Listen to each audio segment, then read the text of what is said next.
ముందుగా ఒక గంట సేపు పాటు పప్పు నానబెట్టుకున్నాను. కందిపప్పు 1 కప్పు కడిగేసి శుభ్రంగా 2-3 సార్లు కడిగేసి ఇలా మంచినీళ్ళు పోసి నానబెట్టుకోవాలి. ఇప్పుడు ఇందులోనే ఇంకొంచెం నీళ్ళు వేసుకోవాలి. ఇప్పుడు ఇందులో ఉప్పు, కారం, పసుపు, జీలకర్ర వేసుకోవాలి. అలాగే ఉల్లిపాయలు 1, పచ్చిమిరపకాయలు, వెల్లుల్లి, టమాటాలు ఇవి 2 టమాటాలు ఇవి కూడా వేసుకోవాలి. ఇప్పుడు తోటకూర, ఇది మా గార్డెన్లో కుండీలో పెంచుకున్న తోటకూర. చూడండి ఎంత ఫ్రెష్గా ఉందో. బాగా 2-3 సార్లు కడిగేసి సన్నగా తరిగి పెట్టుకున్నాను. ఇది కూడా వేసుకోవాలి. ఇప్పుడు మూత పట్టుకొని 2-3 విజిల్లు రానివ్వాలి. పప్పు నానింది కాబట్టి 2-3 విజిల్లు సరిపోతుంది.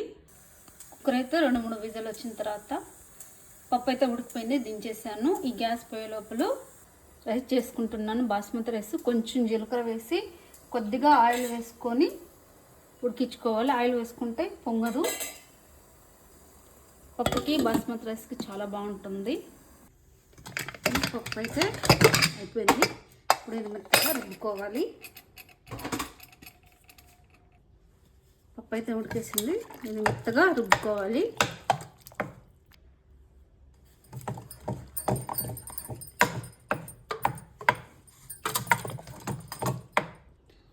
రైస్ కూడా అయిపోయింది.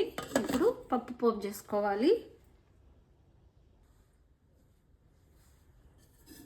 ఇప్పుడు ఇందులో కొంచెం నెయ్యి వేసుకోవాలి.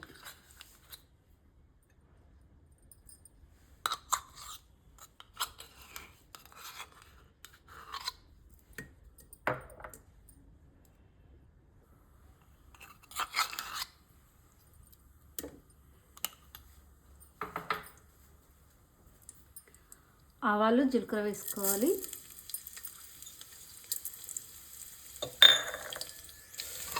ఇందులో కొంచెం ఎండుమిరపకాయలు, కొంచెం ఇంగువ వేసుకోవాలి.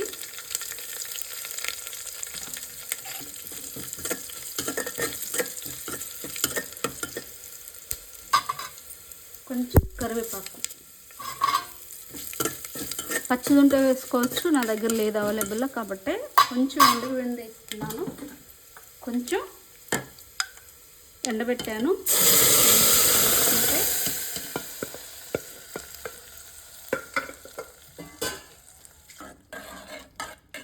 కొద్దిగా నీళ్ళు వేసుకోవాలి. ఉప్పు, కారం చూసుకోండి ఇప్పుడేను.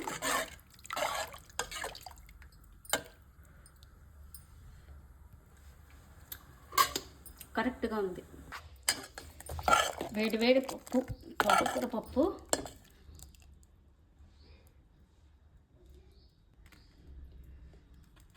అలాగే మటర్. ఈ సీజన్లో మటర్ బాగా దొరుకుతాయి. మటర్ ఆలు వేసి కర్రీ చేశాను. అలాగే కొంచెం ఆవకాయ పచ్చడి.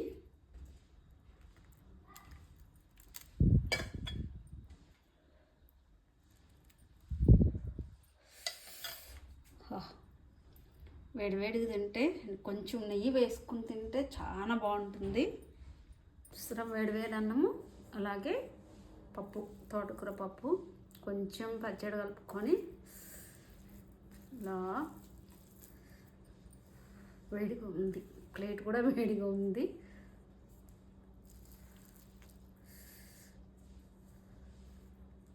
కొంచెం కర్రీ, నెయ్యి వేసాను పప్పులో. కావాలంటే ఎక్స్ట్రా వేసుకోవచ్చు. ఇలా కూడా తింటే చాలా బాగుంటుంది.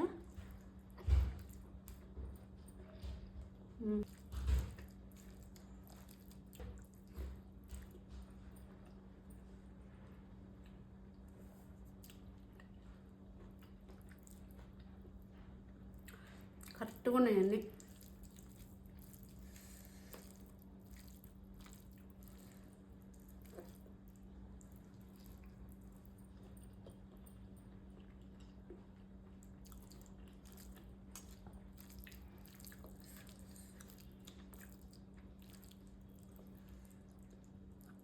చాలా కమ్మగా ఉంది. తోటకూర ఫ్రెష్గా ఉంది కాబట్టి ఎంత కమ్మగా ఉందంటే ఎరువులు లేవు.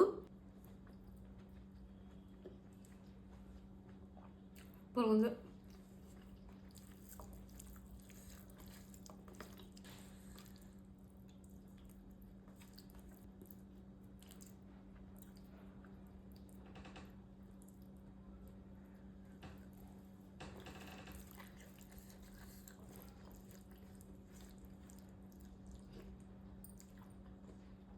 ఎంత కమ్మగా ఉందో,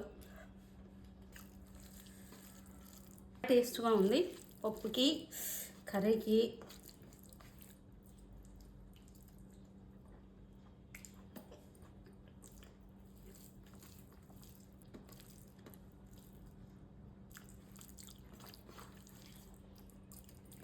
ఇలా ముద్ద చేసుకుందంటే ఉంటుంది చూడండి టేస్ట్. ఇలా ముద్దలు చేసుకుని తినాలి.